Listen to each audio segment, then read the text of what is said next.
ఎందుకంటే పోయిన ఎలక్షన్ లో చూసుకుంటే మనం ముఖ్యంగా ఓట్లు తగ్గింది మన ఈ రెండు ప్రాంతాలు నారాయణసాగరం కానీ మరిపాడు కానీ. కానీ దగ్గరగా చూస్తే ఆయన భయపెట్టాడు కాబట్టి ఏంది ల్యాండ్ ఎక్విజిషన్ అని, ల్యాండ్ టైటిలింగ్ యాక్ట్ అని, మీ భూమి మీద కాదని చెప్పి ప్రతి ఒక్కరికి ఫోన్ చేసి భయపెట్టి చాలా మంది ఓట్లు ఇక్కడ మరిపాడులోనే తగ్గింది. ఎందుకు కారణం అంటే రెండు కారణాలు. ఒకటి వచ్చి ఈ ల్యాండ్ టైటిలింగ్ యాక్ట్. కానీ ఇప్పుడు మీరు అందరు గమనిస్తున్నారు అదే విధంగా జరుగుతా ఉంది.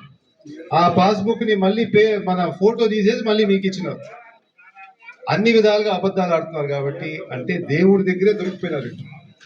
దేవుడి దగ్గర మిగతా ప్రజలందరికీ ఎంత అబద్ధాలు చెప్పినా కానీ దేవుడి దగ్గర మాత్రం దొరికిపోయినారు. అసలు వాళ్ళు పంపించింది నెయ్యి కూడా హెరిటేజ్ నుంచి అని చెప్పి బయటకు వచ్చింది. దాంట్లో ఏ విధంగా కల్తీ లేదని కూడా సిబిఐ రిపోర్ట్ వచ్చింది. ఆ విధంగా వీళ్ళు ఎక్కువగా అబద్ధాలు చెప్పి ప్రజల్ని కొంచెం నమ్మించారు. ఈసారి మాత్రం జరగదని నేను కోరుకుంటున్నాను. అది జరగకుండా చేసే బాధ్యత కూడా మీరు తీసుకోవాలి. లేకపోతే వీళ్ళు మన ప్రాంతాన్ని ముందుకు తీసుకుపోయే పరిస్థితి లేదు.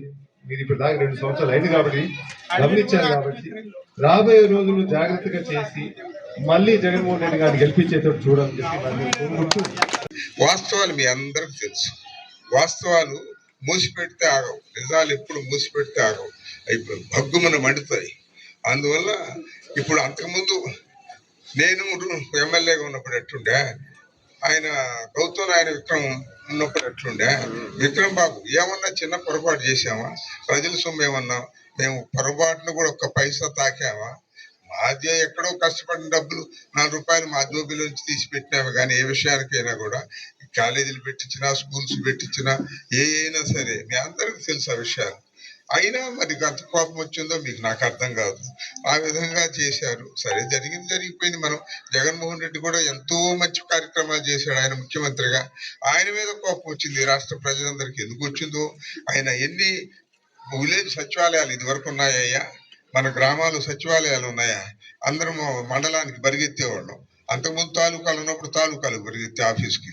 అటువంటి పరిస్థితులు ఆయన విలేజ్ లో సచివాలయం చేశాడు, రైతు భరోసా కేంద్రం చేయించాడు, విలేజ్ క్లినిక్లు చేయించారు, ఆ ఊర్లో ఉన్నటువంటి స్కూల్స్ అన్నింటినీ గొప్పగా తీర్చిదిద్దాడు, పిల్లలకి పౌష్టికాహారం పెట్టాడు, వాళ్ళకి బట్టలు, బూట్లు, సాక్స్, పుస్తకాలు అవన్నీ కూడా అంత గొప్పగా చేశాడు.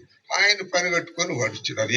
17 మెడికల్ కాలేజీలు, 10 fishing harbours, 4 major harbours, 4 fish landings, ఎన్ని గొప్ప కార్యక్రమాలు చేశాడు ఆయన. అయినా అంతకుముందు ఎవరైనా చేశారండి? అంతకుముందు 11 మెడికల్ కాలేజీలు ఉంటే ఈయన టైంలో ఒక్కడే 17 మెడికల్ కాలేజీలు కట్టించాలని మొదలు పెట్టాడు. కొన్ని పూర్తి చేశాడు 5, 6. ఆ చంద్రబాబు గారు అవి కూడా పూర్తి చేయడంలో అవి పరాయి వాళ్ళకి అప్పచెప్దామని అనుకుంటాడు. ఇప్పుడు ఎవరు అబద్ధాలు ఆడుతున్నారు, ఎవరు నిజాయితీగా చెప్తున్నారు అనేది ఆలోచించాలి కదా. చంద్రబాబు గారు మొట్టమొదటి 85,000 కోట్లు రైతు రుణాలు మాఫీ చేస్తున్నాడు, చేశాడా? 14,000 కోట్లు ఈ డ్వాక్రా సంఘాల ఆడవాళ్ళ ఈ రుణాలు మాఫీ చేస్తున్నాడు, అవి చేయలేదు. మరి మళ్ళా నిన్న ఎంతో చెప్పాడు. నిన్న ఏం చెప్పాడు? ఆడపిల్లలు 18 ఏళ్ళు నిండిన వాళ్ళందరికీ నేను నెలకు 1,500 రూపాయలు ఇస్తా అన్నాడు. అది ఎగ్గొట్టాడు. అంటే సంవత్సరానికి 18,000 ఇస్తా అన్నాడు ఆడపిల్లలకి, అది ఇవ్వాల. తర్వాత పెన్షన్లు 4,000 50 సంవత్సరాలు నిండినటువంటి ఎస్సీలకి, ఎస్టీలకి, బీసీలకి, మైనారిటీస్కి. అది వాళ్ళకి 50 సంవత్సరాలు, ఇప్పుడు 60 సంవత్సరాలకు కదా ఇస్తున్నారు, 50 సంవత్సరాలకి ఇస్తా అన్నాడు ఆయన. కానీ అది పాటించలేదు. తర్వాత చదువుకొని నిరుద్యోగులుగా ఉండే పిల్లలకి నెలకు 3,000 రూపాయలు ఇస్తా అన్నాడు, అది ఇవ్వలేదు. రైతులకు చేసిన కార్యక్రమాలు జగన్మోహన్ రెడ్డి ఏం చేశాడు, ఇప్పుడు ఈయన చంద్రబాబు గారు ఏం చేస్తున్నారు అనేది మీకు తెలుసు, మనం చెప్పాల్సిన అవసరం లేదు. అసలు వాస్తవాలు గ్రహించలేరా? మానవుడు ఎవరైనా సరే, ఎంత సామాన్య వ్యక్తి అయినా సరే, పెద్దగా చదువుకోకపోయినా సరే, అవతలోడు చెప్పే మంచిది, అవతలోడు చెప్పే మాటలు నిజం ఉందా అబద్ధమా అని తెలుసుకోలేరండి. చిన్న బిడ్డలు తెలుసుకుంటున్నారే, అటువంటిప్పుడు మన పెద్దవాళ్ళం తెలుసుకోలేమా?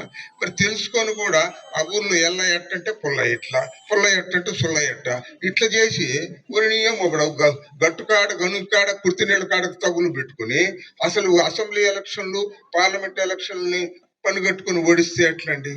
ఇది మంచి భావ్యం కాదు. ప్రజాస్వామ్యం వర్ధిల్లాలంటే ప్రజాస్వామ్యం తెలుసుకోవాలి.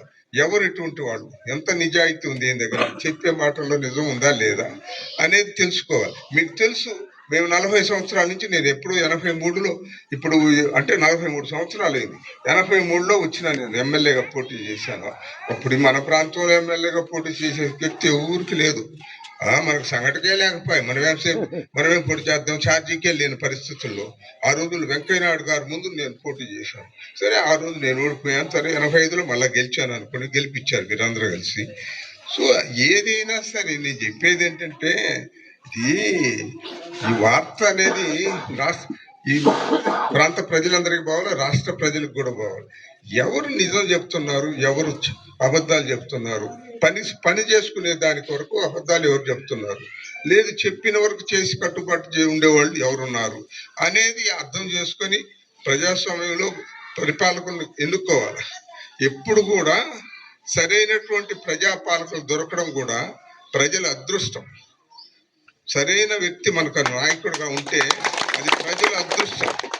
అందువల్ల టక్కర వాళ్ళు, జోబులు గతిరిచ్చేవాళ్ళు ప్రజానాయకులు అయితే వాడు మనకేం పెడతాడు, మనకేం సహాయం చేస్తాడు, వాడితో జోబులు నింపుకోవడానికి సరిపోయా, మనకేం చేస్తాడు, ప్రజలకి ఏ క్షేమం కోరే పరిస్థితి ఉండదని కూడా నేను మనం చేస్తున్నాం. అందుకని దయచేసి ఆలోచించండి. ఇంకా 3 ఏళ్లకు పైన ఉంది. జరిగే విషయాలన్నీ గమనించండి. అన్ని విషయాలు మరీ మంచి సందర్భాలు